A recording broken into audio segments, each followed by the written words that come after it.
If you are motivated, I'm convinced that you can make progress this year.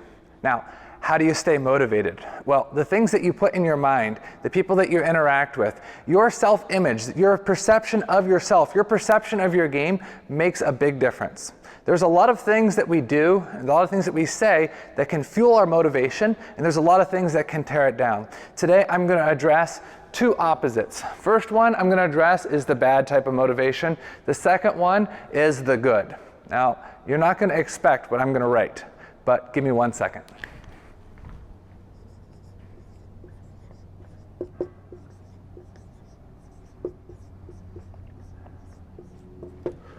More practice, more practice, more practice. Why is that not motivating? Well, there's three main reasons. The first is that it implies that in your current state, with what you're currently doing, you can't make progress.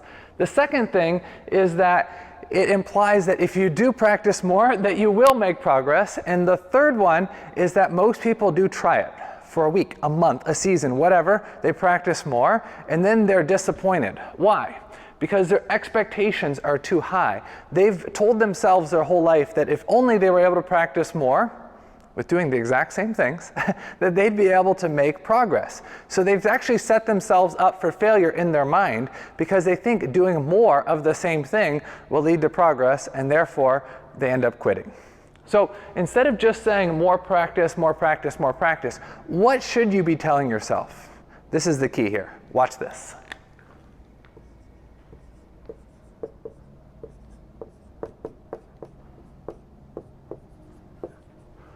Goal setting. Why is goal setting so important? Because it's coming from you. And guess what? If you have good goal setting, you got a plan. You know how to stay on track for training. You know how to stay motivated. You know how to prioritize your time for more practice. Why? Because it starts with the goals. I want you this year to be self-motivated. I want you to be able to have measurable progress, and I want you to have daily progress. If it starts with goal setting, then guess what? You'll be able to prioritize everything. You'll be able to stay on track. You won't be so fragile when you lose that match, and you will realize that, yeah, maybe more practice, doing some different things will help, but in my current state, what I'm currently doing, I can make progress. The only person in US ATT history to go from 0 to 2,000 in 1 year actually practiced much less than everybody else. He played an average of about 3 days a week, and he did one lesson a week for 1 hour. How in the world did he improve faster than everybody else? Well, he had daily goals as far as what he was trying to accomplish in his game.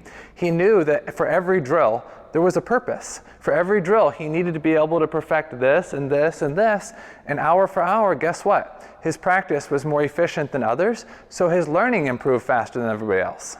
So I want this to be motivating for you. I want you to realize that, sure, more practice is good, but it's not just more practice of the same things.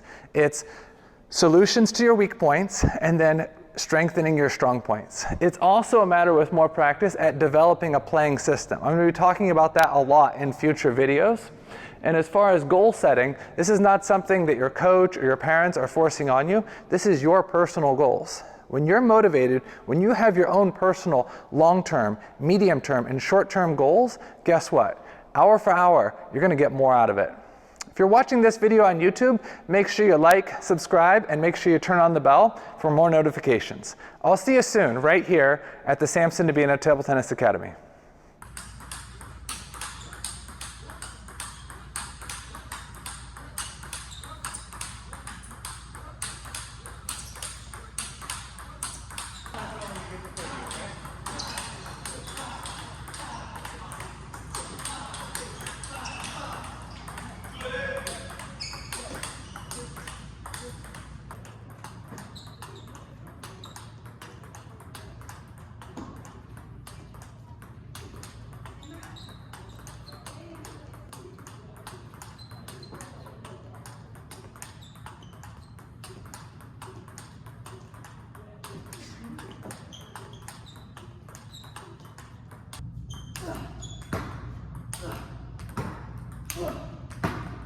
Whoa.